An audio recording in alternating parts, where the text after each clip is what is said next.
Welcome back to Current Affairs. Let's start off with the first current affair for today. This is with respect to social media and electoral campaigns. तो ये हमने देखा है कि social media को fake news की तरह भी यूज़ किया जाता है. It is a platform for freedom of speech and expression for sure, but it is also a platform which is being misused by certain agencies to disperse certain information which is absolutely incorrect. अब जब incorrect information आ जाती है social media के ऊपर तो हम लोग उसको सच मान लेते हैं. पहली बात तो ये है कि बड़ा डिफिकल्ट होता है ये असेस करना कि ये जो सोशल मीडिया पे न्यूज़ आई है वो सच है कि झूठ है, right. And secondly, these days most of the people, instead of reading the newspapers, they use social media platforms as their newspapers. Now, when social media is being used for electoral campaigning, it becomes even more of a trouble. Why? Because in India we follow the system of democracy. Democracy में क्या है, हमारे पास सबसे बड़ा right जो है वो है हमारा राइट टू वोट है. अब राइट टू वोट अगर हमारे बिना ट्रांसपेरेंसी के हम लोग यूज़ करने लग जाएं, अगर हम फेक न्यूज़ के बेसिस पे अपना वोटिंग सिस्टम यूज़ करने लग जाएं, तो कहीं ना कहीं the consequences might be a little disastrous. So of late ये चर्चा में है न्यूज़ में, और ये बहुत देर से चर्चा में है. इनफैक्ट फेसबुक के ओनर के खिलाफ भी लीगल बैटल्स हुई हैं, जहाँ पे Mark Zuckerberg has been asked that if there is some information on your platform, do you assess the genuinity of that platform or not, or of that information or not? To which he had replied that in case there is imminent danger, yes, we would look into it, but in case there is no imminent danger, we may or may not be able to look into it.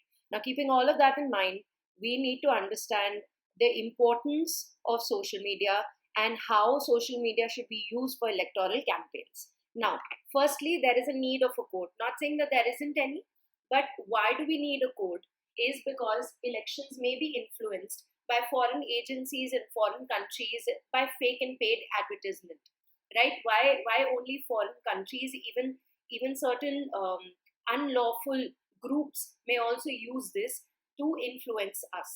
Second, they regulate the content only in some countries. So ये social media platforms जो हैं बड़े discriminatory हैं in nature. जहाँ जहाँ पे उनको control करना होता है कंट्रीज में, वहाँ पे वो करते हैं. जहाँ जहाँ पे उनको नहीं बोला जाता तो वो ना भी करते हैं.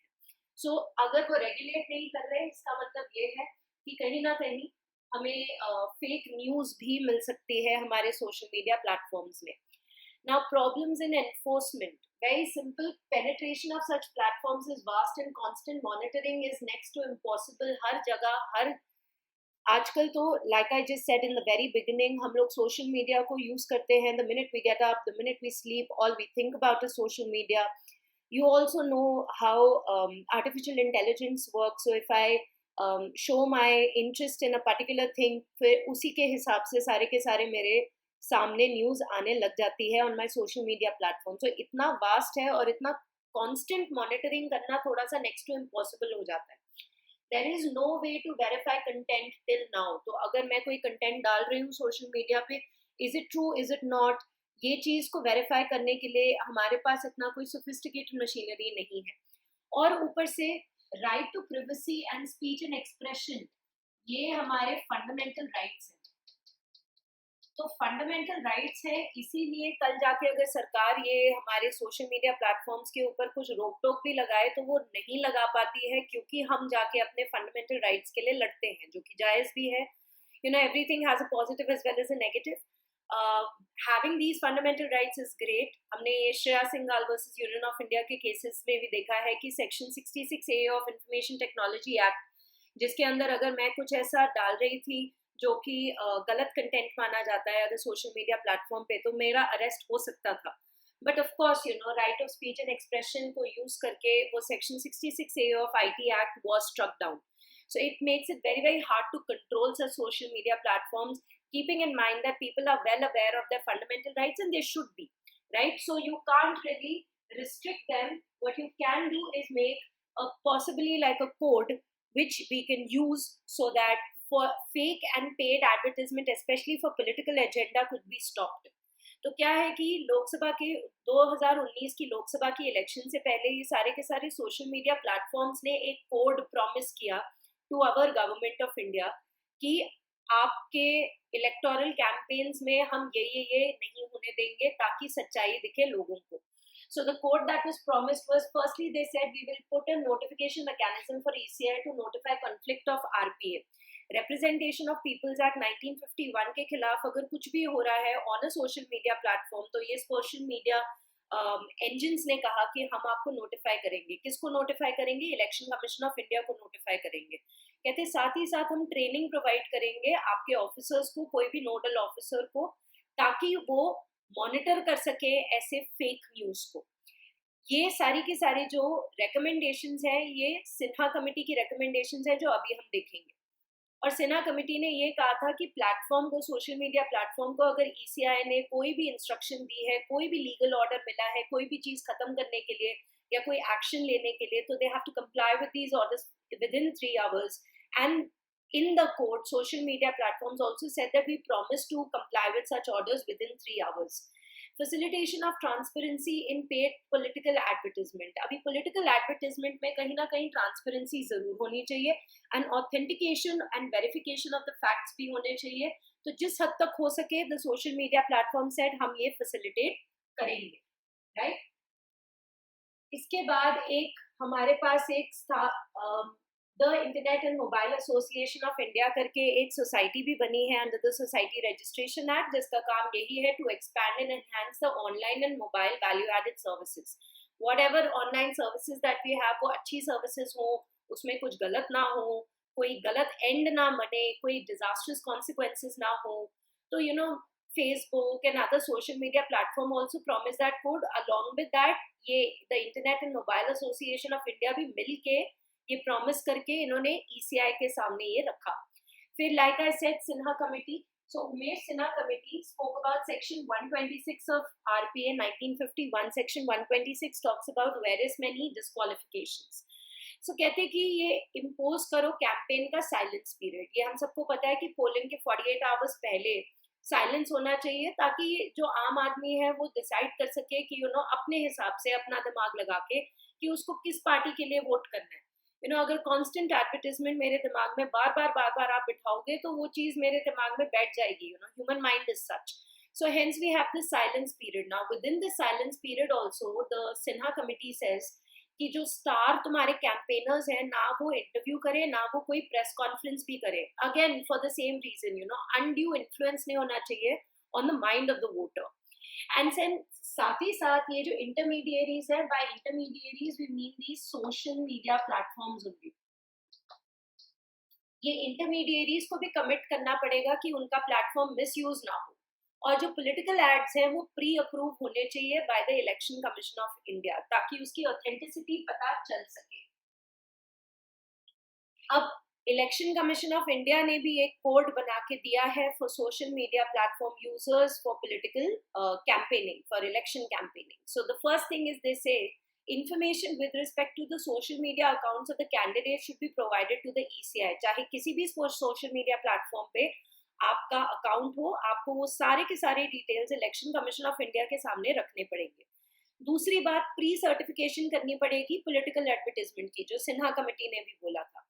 Expenditure on such advertisements should also be given to the election commission of India. तो ये चीज common causes registered society versus union of India का केस था, जिसमें कहा गया था कि सबमिट करना पड़ेगा election expenditure within 75 days of an assembly election and 90 days of Lok Sabha election. इसमें सिन्हा कमेटी ने बोला है कि जो भी सोशल मीडिया प्लेटफॉर्म्स आप यूज कर रहे हो, ऑपरेशनल एक्सपेंसेस भी आप दिखाओगे कि आपने वो कैंपेनिंग करने के लिए कितना पैसा लगाया है. ऊपर से जिससे वो आप कैंपेनिंग करवा रहे हो उनको जो सैलरीज दे रहे हो, जो एक्सपेंसेस इनकर्ड हैं, वो सारे के सारे एक्सपेंसेस आपको इतने दिनों में ECI के पास देने पड़ेंगे ही. Then application of model code of conduct. This is model code of conduct. Model code of conduct social media के ऊपर भी अप्लाई होना चाहिए. अब अगर मॉडल कोड ऑफ कंडक्ट के बारे में बात करें तो in it self it is not binding. Firstly when कब से लेकर कब तक ये लागू होता है? जब इलेक्शन डेट अनाउंस होती है टिल द टाइम रिजल्ट्स आते हैं, ये मॉडल कोड ऑफ कंडक्ट लागू रहता है. कौन बनाता है? तो इलेक्शन कमीशन ऑफ इंडिया बनाता है। क्या ये बाइंडिंग होता है? बाइंडिंग नहीं होता है। तो फिर इसका फायदा क्या? इसमें बहुत सारी ऐसी प्रोविजंस हैं जो कि आईपीसी से ली गई हैं, सीआरपीसी से ली गई हैं, आरपीए से ली गई, जिसकी वजह से ये लीगल ऑफेंसेस बन जाते हैं। जैसे कास्ट के मामले पे आप वोट नहीं मांग सकते, या इंटॉक्सिकेंट्स देके आप वोट नहीं मांग सकते।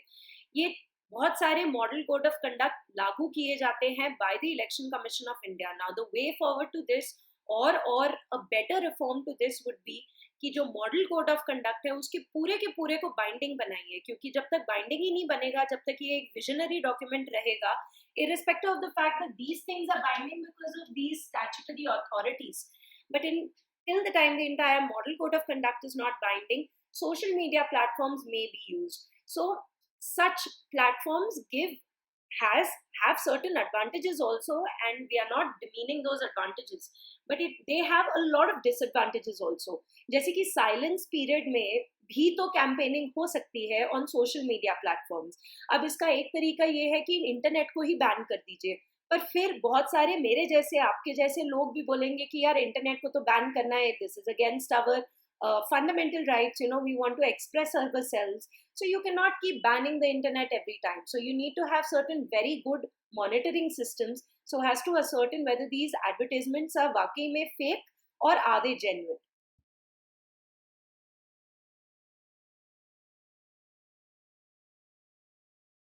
So our next current affairs is in relation to Sachin Pilot and the entire fiasco that is happening in Rajasthan.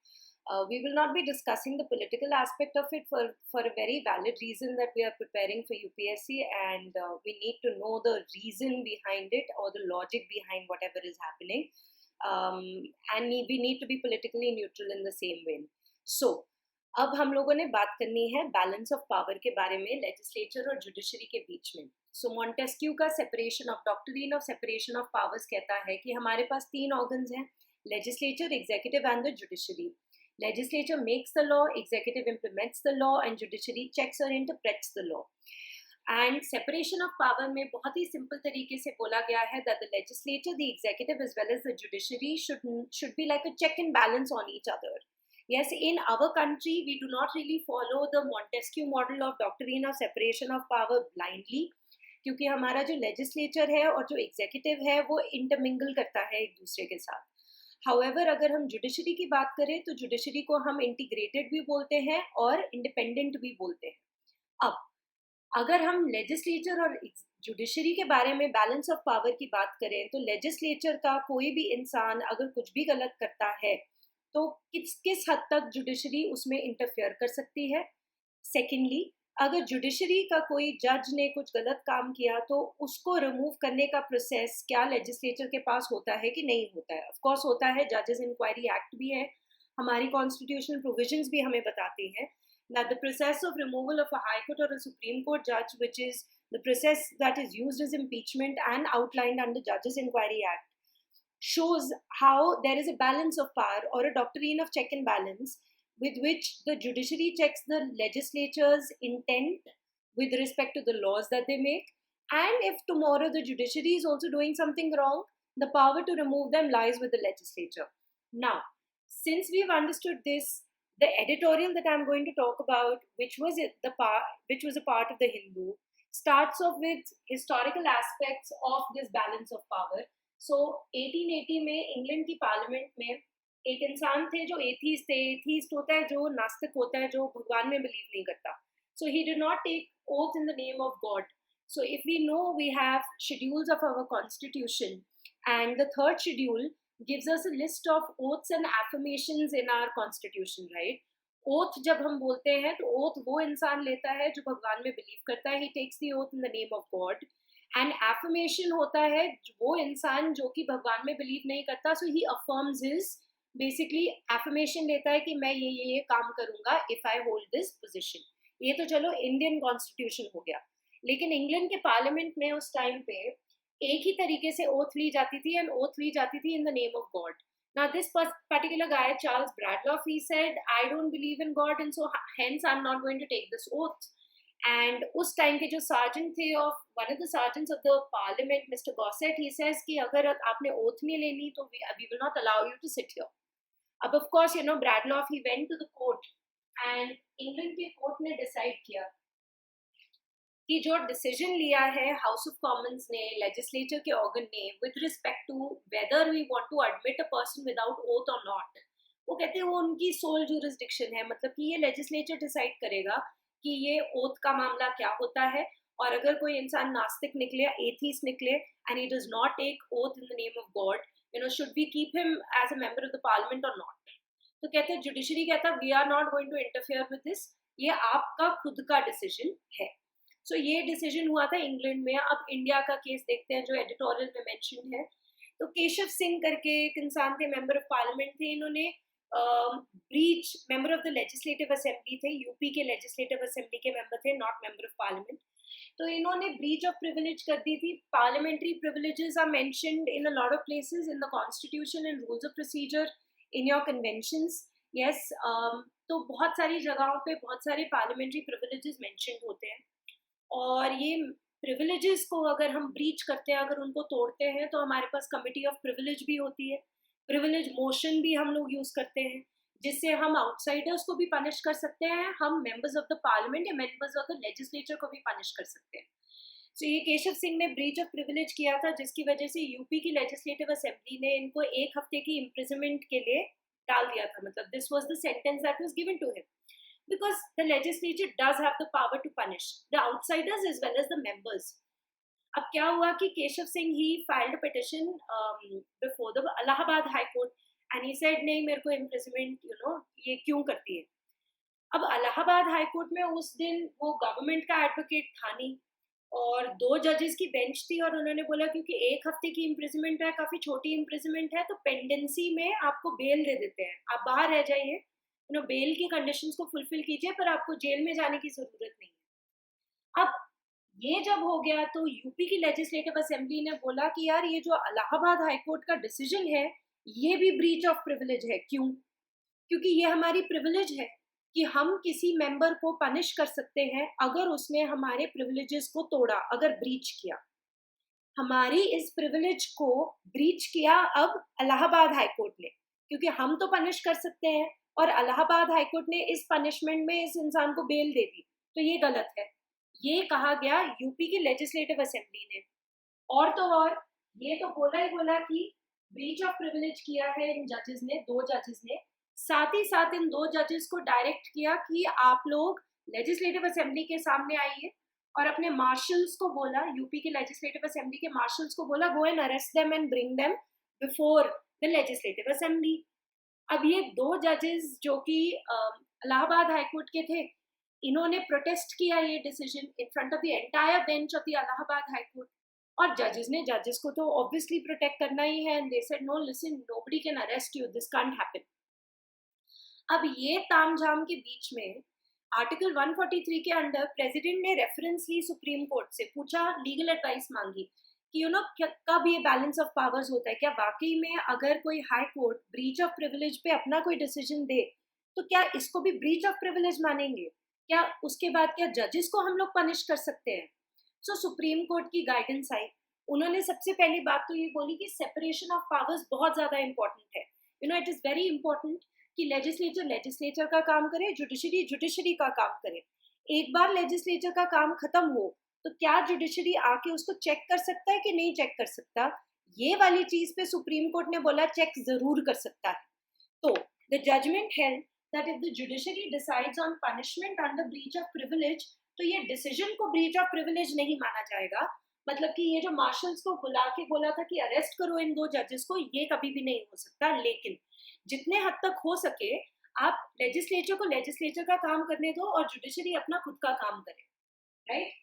उसके बाद आया आपका एंटी डिफेक्शन लॉ. सो बाकी सारी चीजों के ऊपर separation of powers is clearly defined, पर जब एंटी डिफेक्शन लॉ आ जाता है तो फिर से थोड़ी धुंधली सी पिक्चर हो जाती है, क्योंकि एंटी डिफेक्शन लॉ के अंदर जो स्पीकर या फिर चेयरमैन है वो जाके रिमूव करते हैं ऐसे लोगों को जो कि डिफेक्ट कर चुके हैं अपनी पार्टी से. अब इसमें भी एक और केस है कि वो तो होलोहांस केस. इस केस में क्या डिसाइड किया गया, कहते हैं ये जो चेयरमैन या स्पीकर है, इसका जो डिसीजन है under the 10th schedule which is the anti defection law which is given by the 52nd amendment act 1985, कहते ये जब डिसीजन दिया जाता है तो चेयरमैन और स्पीकर कहीं ना कहीं ट्राइब्यूनल की तरह काम कर रहे होते हैं. अच्छा, ट्राइब्यूनल का ये जो डिसीजन होता है, it is subject to judicial review. So tomorrow when the chairman और the speaker decides to remove somebody, can the judiciary come and check? So they say yes, the judiciary can come and check, but judiciary cannot intervene at an interim stage. Interim stage हो गया कि मतलब अभी तक speaker and chairman ने अपना decision नहीं दिया, अभी तक सिर्फ प्रिलिमिनरी इंक्वायरी वगैरह हो रही है, वो सोच रहे हैं कि इसको निकालना है कि नहीं निकालना. लेकिन क्या इस स्टेज पे जुडिशरी कर सकती है इंटरवीन? तो किहोतो होलोहंस केस में कहा गया था बकायदा कि इस स्टेज पे you can not intervene. You know, let the speaker and the chairman decide, give their final decision, then intervene. Before they give their final decision, if you are intervening, तो फिर से तुम doctrine of separation of powers के खिलाफ ये काम कर रहे हो. और साथ ही साथ इस केस में ये भी बोला गया है कि स्पीकर और चेयरमैन बड़े पिवटल रोल्स, बहुत इंपॉर्टेंट रोल्स प्ले करते हैं. Lok Sabha and chairman for Rajya Sabha, speaker for Lok Sabha, right, बहुत पिवटल रोल्स होते हैं. They are the guardians of the rights and the privileges of the house, right, and they are the custodians of all these parliamentary privileges. They are the head of the legislature, and they are the final interpreters of the constitution also within the legislature. So at least उनके इस role को अहमियत दिया दो, and let them give their decision and then possibly check it if you have to. Don't check it in between. अब अगर हम लोग ये 19 MLA और सचिन पायलट का केस देखें, तो इसमें यही सॉर्ट ऑफ चीज हो रही है कि प्रिलिमिनरी इंक्वायरी चल रही है और देख रहे हैं कि हमने इनको एंटी डिफेक्शन लगाना है कि नहीं लगाना है. बट मीनवाइल ये 19 MLA सारे के सारे चले गए राजस्थान हाईकोर्ट के पास. अब इससे पहले ये ध्यान से सुन लीजिए, जो इंटरिम या पॉसिबल ऑर्डर होता है कि ये ऑर्डर होने वाला है, इस चीज को चैलेंज नहीं किया जाता कोर्ट में. ठीक है, कोर्ट भी बोलता है कि तुम मुझे शो कॉज नोटिस दो, मतलब तुम रीजन दो कि मैं क्यों चैलेंज करूं किसी के डिसीजन को. अब कल जाके मैं ये बोलूं कि अच्छा मुझे ऐसे लगता है कि ऐसा होने वाला है, तो आप पहले से इसको चैलेंज कर दीजिए. ये चीज को यूजुअली कोर्ट इंटरवीन नहीं करता, और वो बोलता है you wait till the show cause notice, give us a show cause notice, you give us a reason why we should intervene, you give us the ruling, and that's when we will intervene. But in this particular case, it was seen that these 19 MLAs went to the Rajasthan High Court, और Rajasthan high court ने कहीं ना कहीं intervene करना शुरू कर दिया. क्या क्या बोला थोड़ी देर में देखेंगे, पर जैसे ही इंटरवीन करना शुरू किया, स्पीकर ने बोला कि आप ये प्रोसीडिंग के बारे में कुछ बोल नहीं सकते क्योंकि ये प्रोसीडिंग अभी प्रिलिमिनरी स्टेज पे है, अभी तक हम लोगों ने एक्चुअली इसका कोई डिसीजन लिया नहीं है. क्योंकि राजस्थान हाई कोर्ट ने ये चीज नहीं मानी, तो स्पीकर चले गए सुप्रीम कोर्ट के पास और सुप्रीम कोर्ट से पूछा कि क्या ये Rajasthan high court actually preliminary stage पे ये चीज बोल सकते हैं कि नहीं बोल सकते. तो अब हो गई fight between high court and supreme court, balance of powers. फिर बहुत बड़ा क्वेश्चन ये निकल के आया कि क्या एक संवैधानिक अथॉरिटी, एक कॉन्स्टिट्यूशनल अथॉरिटी एक दूसरे को डायरेक्शंस दे सकती है कि सिर्फ पोलाइट रिक्वेस्ट दे सकती है, जिसमें let's look at this case. So in this particular case it was held कि सुप्रीम कोर्ट ने क्या किया था, डायरेक्ट किया था हाई कोर्ट को किसी एक पर्टिकुलर मामले पे, बोला कि इस मामले को फटाफट से अपने पास बुलाओ. हाई कोर्ट को बोला सुप्रीम कोर्ट ने, फटाफट से अपने पास बुलाओ और एक बेंच की एक जज का बेंच बनाओ और फटाफट से डिसीजन भी दे दो. अच्छा, हाई कोर्ट ने एक जज का बेंच बना भी दिया, वो जज ने केस की सुनवाई भी कर ली और जजमेंट भी दे दी. बात वो कर ली जो भी सुप्रीम कोर्ट ने उनको बोली थी संवैधानिक मामले में, कॉन्स्टिट्यूशनल मामले में. पर साथ ही साथ ये बेंच ने, एक जज ने ये भी डिसीजन दिया, कहते कि supreme court is coequal to high court as a constitutional court. का क्या मतलब, कहते कोई डिवीजन ऑफ पावर तो है ही नहीं, जुडिशरी इज इंटीग्रेटेड, छोटे से छोटा केस छोटे से छोटे कोर्ट से लेके बड़े से बड़े कोर्ट में भी जा सकता है. और संवैधानिक मामले के ऊपर ऐसा नहीं है कि सुप्रीम कोर्ट सुपीरियर है और हाई कोर्ट इंफीरियर है. जस्ट बिकॉज सुप्रीम कोर्ट में जाके आप एपेलेट ज्यूरिसडिक्शन यूज करके अपील कर रहे हो does not make supreme court a superior of high court in constitutional matters as a constitutional body. So appellate authority of Supreme Court does not make it a superior of the High Court. अब साथ ही साथ speaker, who's the guardian of the house, cannot be ordered around. You can't just order him around. And also very, very important is unnecessary interference should be avoided. It is not needed, it should be avoided. Preliminary stage पे है, decision आए, फिर जाके हम लोग उसको question करें, that makes sense, complete amount of sense. But decision अभी तक नहीं आया, preliminary stage पे है, that's when you start interfering, that doesn't really make any sense. एक और चीज है, कोर्ट का article 15 separation of the judiciary from the executive, कहीं ना कहीं ये देखा गया है कि कोर्ट्स को पॉलिटिकल न्यूट्रलिटी दिखानी पड़ती है, पर रीसेंट केसेस में अकॉर्डिंग टू द एडिटोरियल ये देखा गया है कि पॉलिटिकल इन्फ्लुएंस आ रहा है कोर्ट्स के ऊपर, और जब कोर्ट के ऊपर पॉलिटिकल इन्फ्लुएंस आने लग जाए, again it will threaten the democracy, because even though this is a DPSP, this is a directive principle of state policy for obvious reasons, कि अगर माँ बाप पॉलिटिशियंस है और बच्चा अगर जज है, how will you separate them?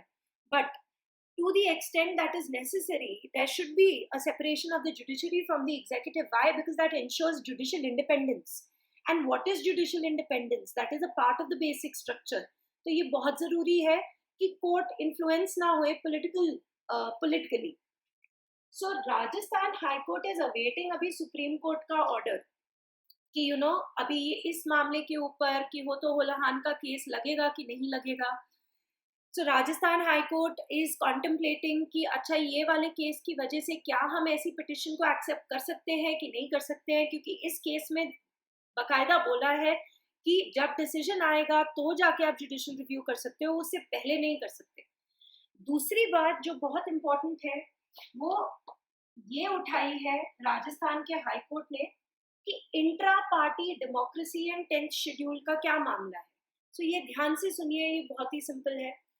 कहते कि आप सबको पता है 10th शेड्यूल के बारे में कि मतलब अगर मैं अपने पार्टी के खिलाफ वोट करूं तो वो कंडोन हो सकता है विद इन 15 डेज अगर मेरी पार्टी चाहे तो. अगर मैं वोट ही ना करूं ये भी कंडोन कर सकती है पार्टी विद इन 15 डेज. लेकिन अगर मैं अपने पार्टी को छोड़ के दूसरे पार्टी को ज्वाइन करने की कोशिश करूं तो ये डिफेक्शन माना जाता है. इसी में अगर 2/3 मेंबर अपने पार्टी को छोड़ के दूसरे पार्टी को ज्वाइन करे तो ये मर्जर माना जाता है. अब बात इतनी सी है जो राजस्थान हाई कोर्ट ने सामने रखी है कि इंट्रा पार्टी डेमोक्रेसी का क्या मतलब बना. Within the party also there should be democracy, right? अगर 2/3 से कम लोग चाहते ही नहीं है एक पार्टी का पार्ट बनना, मन से नहीं चाहते, they are not having the same aspirations and ideals, so should be like जबरदस्ती क्या हम उनको एक दूसरे का पार्ट बनाए? क्या उनके पास ये मौका नहीं होना चाहिए कि वो अलग हो जाए? तो ये these are very pertinent questions and these pertinent questions should be dwelled into.